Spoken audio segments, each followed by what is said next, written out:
If you want to export your existing Mikrotik all settings on your computer, how to do this? Let's see.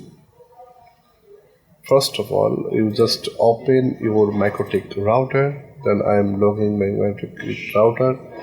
Then go to connect. New terminal. From this list, type here a one single comment, one line comment, which is export space file equal to config dot txt.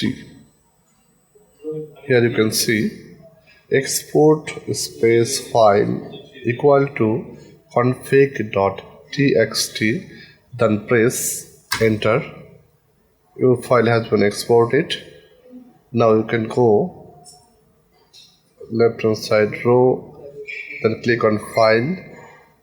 Here you can see the config.txt src script here. Just minimize this windows, then drag and drop on desktop. Minimize this window. Here you can see a file with txt format. Just click on it and click on right button and open with notepad. Then click on OK. Here you can see all of your settings on your Mikrotik appear here. Here is the all of your settings. That's it. I hope this video will be helpful to you. Thanks for watching.